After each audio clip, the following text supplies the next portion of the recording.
Hello, everyone. Welcome back to Silver Tears Tarot. And today, welcome to we're going to take a look at really what you can be doing to change things, move things along, maybe in light of this relationship, in addition to just what you should be doing. So we look at that in every reading. It's always that third pile. What should you be focusing on in light of what else has come out on this table? But we're going to take a look at it a little bit more deeply within the body of the reading and what you can be doing in the context of the relationship. So, should you be reaching out? Should you be holding back and waiting for them to reach out? Things like that. So, it'll be a general reading, of course, as always. It's a general reading for this collective, so it really won't resonate with everybody. Shouldn't resonate with everyone, but if it does resonate with you, maybe subscribe, or maybe take a look at some of the other messages that have come out and see if there is something else here that might be of use to you. So we're going to get started by looking at the energy between the two of you. That's where we'll start for today. Sometimes we look at that energetic and emotional backdrop, and I would invite that energy to come into this as well.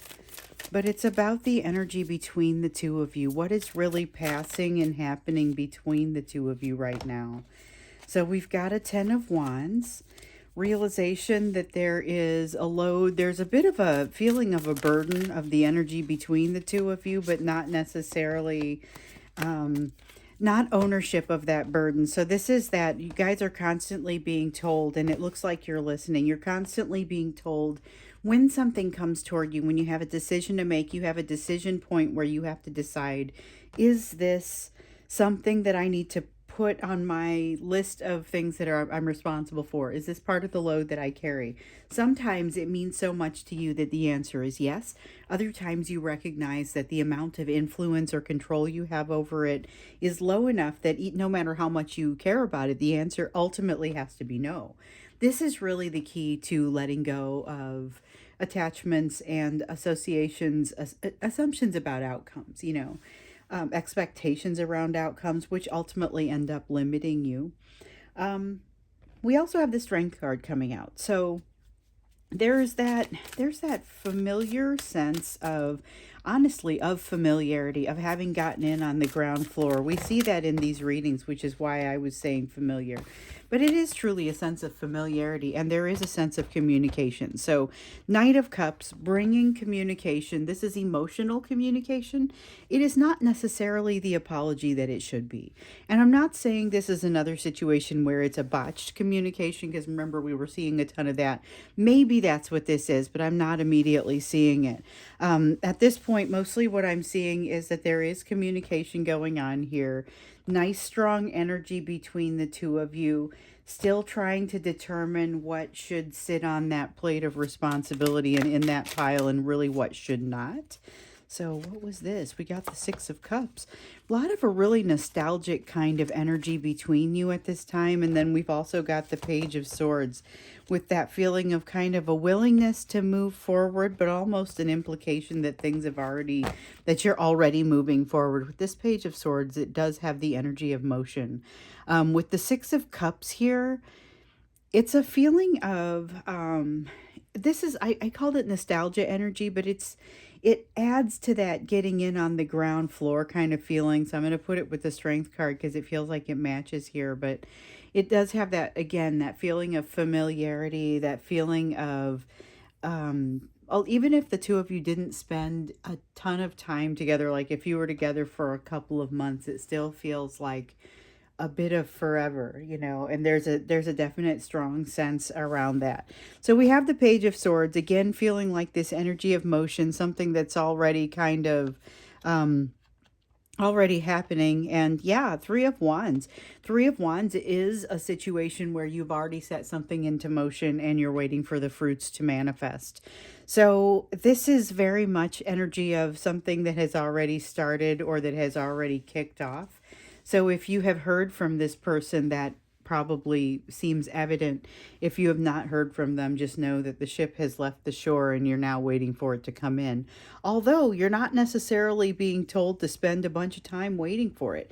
There's also this sense with the Four of Pentacles that both of you are finding other things to focus on, and that this is a very healthy practice. So both of you are kind of being drawn into things that are happening in your lives otherwise, whether it's just things in your life that require your attention, or if it's that new source of passion that should be getting at least your attention. So there's been these kind of glimmers of something that sets your person's soul on fire as well, but they're not really as strong as yours. And I don't see the sense of another soulmate coming in for your person at this time. I get more a sense of them having to work through kind of what's happening with their existing third-party situations. We do have a Two of Swords here. There's a decision that has to be made between the two of you about the two of you. It's not necessarily a decision that the two of you are having much of an opportunity to discuss, though. It's more of it does have this sense of conflict, and it seems like it's happening beneath the surface. More of an energetic conflict than anything else. But in the meantime, the two of you are maintaining this balance. There's a sense of needing to maintain some kind of balance. And in your person's case, I get the sense of them really just feeling strongly that they, in order to maintain their sanity, that they need to maintain a certain type of balance, or at least the illusion thereof. Otherwise, they feel like they're going to be too far outside the scope of how they know how to operate. But there is a strong imbalance. Like, even though things look like they could be reasonable on the surface, this is that sense of things not necessarily being all the way right under the surface. Excuse me. And with this Page of Pentacles, there's also this sense of almost it's a need to learn, an openness to learning. I think that's what it is. I think it's more an openness to learning that I'm seeing here with this Page of Pentacles, but it's a need to learn. There's a lesson that needs to come out. Okay, let's see what else. All of a sudden, I thought, oh, you know what? Hold on a second. Slow down. There's something that wants to come out here. And so I kind of wanted to give it a chance to come out. It's got this sense of there's a need to learn something here, and a need to slow things down so that you can. There's a perspective not yet gained. Here we have a Five of Swords in the reverse. Okay, a perspective not yet gained, but this is the right energy to absorb. This is the right energy to take in the new perspective when it comes. And it's also, with this Page of Pentacles, it's like it's the right time to learn a certain lesson between the two of you. So this is shared energy. This is what's flowing between the two of you. And so I feel like there's a lot of intermingling of your energies. I was going to say interference, but I'm not sure it comes across as exactly interference. So what I'm stricken by here, this is the Fool card. It's about coming into something all new. You see the mermaid coming out of the water, because this is the mermaid deck, and she's coming out. She's got legs and everything. But what I'm really noticing here is the shift between the water to the land. And so what it feels like for me here is a shift between the just living in the emotional and this more ethereal spiritual situation, to coming up and being more part of a physical realm, part of a 3D realm. So you guys have I'm not going to say everybody's relationship is coming back into the physical right now, because that would be wrong. Everyone is on a different timeline, but there is a general shift moving you toward this. The watch out is, it's like you both end up taking the shift to go on to land. One of you has already been walking around on land, having made the decision to make this a physical connection, like in the physical, as opposed to just being in the spiritual realm. This is something that's happening in the physical realm. And this is your person moving toward the ability to manifest a relationship with you in this physical realm, where you maybe already have figured out that that was something that you wanted to do. However, with this Queen of Pentacles, it's got a little bit of that Empress in reverse feel to it, where sometimes it comes out and it feels like somebody doesn't feel quite ready. And then maybe we look at it more closely and say, oh no, they're ready. Everything's going to be fine. They're ready to move forward.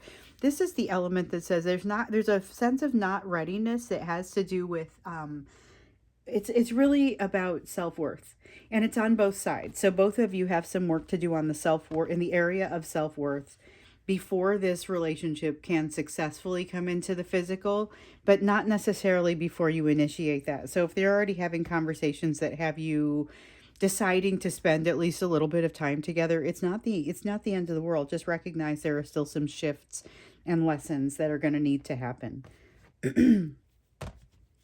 All right. So let's get into what you ought to be doing.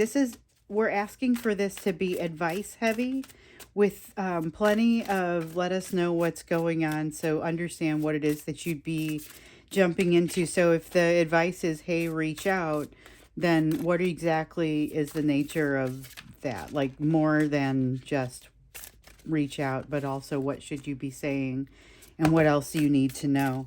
So we've got a Four of Cups. Sense of disappointment, but right now it's disconnected to anything. It's not connected to anything specific that's on the table. Let's see what else comes out. For sure, something that comes out here will be connected to it, but it's a general sense of disappointment. We've got something else here. Opportunity. There's a new beginning it's getting started, moving forward, but it's one of those things that's like a roller coaster where you can't decide to get on halfway. Like, you have to do it at the beginning or else the opportunity is gone. So there's some concern about missing an opportunity. And with the World here, there's this feeling like there's fortuitous feeling that, oh my goodness. And there's this here. Oh, there's this. If I don't get on right now, I'm going to miss this opportunity, and there is going to be I'm not going to be able to get to the happy ending that I'm seeking. But a disappointment in a sense of themselves being able to reach toward that happy ending, that happy opportunity, and a sense that they don't exactly deserve it anyway because of the low self-worth issue. So, okay, that's what's happening in this energy right now. But what I would say is, we need to look into it a little bit more deeply because it doesn't fully explain this disappointment piece. I understand that there's a fear of missing an opportunity, but it's also compounded by a fear of jumping into this opportunity with both feet. And yet, that's what would be required to make this happen. Yeah, you've got the Lover's card. There's that choice again. So remember, we have a decision between the two of you. You find yourselves at a little bit of a crossroads. You have to decide how you're gonna, what kind of future you want things to be. Now, you don't necessarily have to execute on that right away, but if it's a future of forgiveness, and for some reason, those are the words that really want to come out right now, it's all about forgiveness, then this is something that you want to go ahead and decide on forgiveness, even though maybe it takes a little while to accomplish it. We've got the Chariot. There's a sense that this is, again, a very good time for you to move forward, not just because it's a good time to learn, but also because the energy is just really bearing you forward. Remember, we saw I think it was in yesterday's reading, we saw the Wheel of Fortune come out a couple of times. Feeling of things kind of moving forward anyway. With the World card, what that tells us is that there's a happy ending in mind. It's not just like the Star where you have that sense of destiny. That feels a little bit less, more aimless. It feels a little bit more aimless, even though you're moving toward your destiny. It's more of a broad destiny sense than with the World. It is a more inclusive across your entire being sort of happiness. We have the King of Pentacles and the Knight of Cups in the reverse. There is a sense that, especially with this energy that we can feel changing over here, there's this sense that, your person may be drawn toward you, but you are not encouraged to pursue them. So you've got the Knight of Cups here in the reverse, that's where you're not being encouraged to pursue them. The King of Pentacles is why. So this Queen of Pentacles was not feeling like there's a self-worth issue and not feeling like there's a worthiness. This King of Pentacles feels like not having earned it, lack of worthiness. And so you reaching out to them is going to result in a bit of a backlash, it feels like. If you have the opportunity to kind of If you've said you're going to communicate, then that's one thing. You're not being asked to break a promise there. However, if it's currently a stalemate, it's currently silence between the two of you. You're waiting for one of you to break the silence. This is suggesting that the person who breaks the silence should not be you, at least not under this energy. There's something here that's going to feel like a missed opportunity, but it's because you are not seeing the full picture, or they're not seeing the full picture. Because up here you saw there was this, hey, there's an opportunity and a strong sense of I don't want to miss it. There's something here. Here it's telling you, all right, you're definitely going to get the sense of having missed the opportunity, but it's an illusion. You didn't really miss an opportunity. This is going to still lead you to the place that you need to go, but it leads you through a lesson first, as opposed to being confronted with something that you haven't learned the lessons enough to be able to navigate, and so it doesn't go as well. Then we have the Ace of Swords, which is actually, this time, sometimes it is, sometimes it's not. It's actually talking about information that you've not yet been given. So with the Ace of Swords, it's not something you're expected to understand. But with the Ace of Wands again here, you continue to be, something has been unlocked in you. Something has been unlocked in you with regard to opportunity and your ability to reach out and try and get it. Now, there's some kind of other energy in your life that becomes somewhat invasive and all of a sudden needs something. It's like a family member that's been quiet and all of a sudden comes back in the form of really needing something and taking over a lot of your time. Might not be that, but that's the kind of vibe that it is. Or suddenly getting very, very busy at work, where maybe you were more at a dull roar before. With the Ten of Cups in the reverse, we've got the sense again, and I say again because I'm pretty sure this came up yesterday, a sense of something coming to you. It's a test, but you're not necessarily in a position to be able to pass that test just yet. Or maybe this was a couple of days ago, but the idea behind it was having a test, not quite being prepared to pass that test because you are still very much working through what it is you do when you see the thing that makes you... the thing that is at the end of the rainbow for you. When you see the thing that it seems like wish fulfillment. And sometimes this card, the Ten of Cups, actually has a rainbow on it. I don't see it on this one, but in a lot of them, they actually do. And it's got that feeling of something that's only in your dreams. It's at the end of the rainbow. And when you come across it, you actually aren't sure how to respond to it. And it creates a little bit of a delay.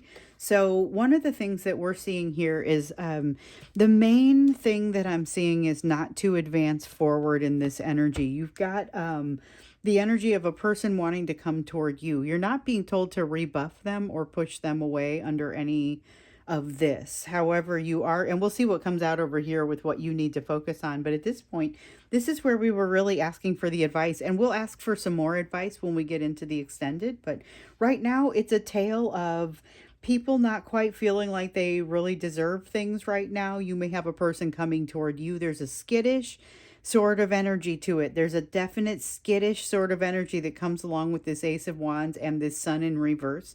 All about, I'm afraid I'm going to miss something. I'm here because I'm jumping the gun because I'm afraid I'm going to miss something. And it's like, you know what? But unfortunately, jumping the gun actually just means you can't catch what's coming. So it's not a missed opportunity, and it ends up, I can't stress enough that the worst of the pain is behind you on this. Let's look into your focus before we get into the extended to get you some more advice about what you can be doing about this situation. Because right now it's really, it's telling you what not to do. It's telling you not to reach out directly. It's telling you to, it doesn't say anything about not being receptive when they reach out. And I get the sense that you should be receptive. You should be your usual self. So if that doesn't mean that you would feel overly receptive, then maybe just being gentle. There's a sense of a recommendation to be gentle. Focusing on for yourself, though, it's balance. We've got the Eight of Pentacles, which is an emotional balance, emotional self-mastery, the ability to pull yourself off of something when you need to pull yourself off of something. We have the Death card. There's something that's changing here for you, and it's changing so significantly that you are absolutely going to notice this. This is something that you're likely to notice, and you're likely to I think enjoy. I think it opens things up for you a considerable amount. And then with this Eight of Pentacles energy that you kind of specialize in it right now, you're going to be able to open this up, and it's like energy you're going to be able to work. So the thing that I would say is you got the Three of Swords in the upright and you got the Two of Cups in the reverse. So maybe it was yesterday again this came up. There is something that is out of your past that you're going to remember that created, it resulted in some sadness for you in the past, but it's not something that bothers you so much anymore. So you're going to be reminded of it, and you're going to be reminded of what didn't go well there, maybe why it didn't go well, but it's not going to hurt. Again, with the worst of the pain is behind you. This is more just a memory of some pain that existed and an ability to use that in your favor. So let's see here. We've got the Emperor. Emperor in reverse, though. Watch out for trying to control your situation or move things along too quickly. So my eye is drawn to this Death card. This thing that is changing, you may feel like, okay, let's get this show on the road. I'm ready to have this done, have it over with. Let's get this change done. That will not be the right way to approach this. Use that balance, bring that emotional self-mastery into this situation to help you get through it gracefully and to get everything from it that you need. Because ultimately what you're going to be doing is permanently removing some daggers from your soul. You're going to be seeing some things again that bring up for you some older pain, not the ancient pain that we sometimes see with the Ten of Swords, although that I feel could be touched with this as well. So again, we see the sense of this disappointment that comes out with this Four of Cups, only this has got the sense of depression and having made a mistake somewhere with a realization that, there's a sense of lost time. That actually matches a little bit, but it matches a little bit with feeling like there's a missed opportunity and a fear of losing some of that time. And in the reality, there's not an opportunity to truly move forward because that emotional bridge hasn't truly been built. What we're going to look into in the extended is kind of what it's going to take to build that emotional bridge. That may be a second question entirely, but we'll look at a little bit more, like I was saying, of what it is that you need to be doing. Let's get you advice, and then let's also look at what's required to build that emotional bridge, because that really just enables the relationship between the two of you. It's about whether the two of you choose to actually have the reunion once you do the healing, but let's get you into the healing portion. So with this disappointment, it is a sense of a little bit of a depression and a little bit of a sense of lost, missed opportunity. Wishing things had been done a little bit differently, reflecting back, and we see this sense of reflection on something that didn't go well, and having some emotional self-mastery now. You're going to be reflecting back on a time when you had considerably less of that, but you're doing so now from a much more healed position and a place of being able to say, you now trust yourself. You now trust yourself. There are going to be some boundaries you choose to create. So sometimes the Ace of Pentacles comes in the reverse and we say, oh, there's a door that didn't open, but that's not what's happening here. This is actually boundaries being created, and they're boundaries that belong there. Those walls should have had doors closed. And there's something here that needs to no longer be open. We have the Magician card in the reverse, saying that you don't have as much control over things as you want to try and exert. So that's something to keep in mind, because I feel like this is something that may be shown to you, even if gently. So we also have the Four of Swords. It's a time of great healing. It's a time for you to be able to pull in some great healing, even if you don't choose to avail yourself of it. Even if you don't choose to go heavily into the healing direction, this is a time where there's a lot of opportunity for that healing. So that's one of the things that comes out here with the Four of Swords. And it's something that really comes out. All of this potential for change is kind of a big deal, but I really get excited about this. This is the Nine of Cups. And so it's telling you there are these opportunities to find what it is that you want, which is really much more the quest of the Eight of Cups, but then to start thinking about manifesting it. The trick then is going to be to figure out what you do when you get presented with that thing that seems like it's too good to be true, that thing at the end of the rainbow. So we're going to take this into the extended, looking for a little bit more advice for you, a little bit of what is it going to take to cross that emotional bridge for the two of you. Um, and so the link to that is down below if you want to join me there. I look forward to seeing you. Otherwise, I will see you in tomorrow's reading.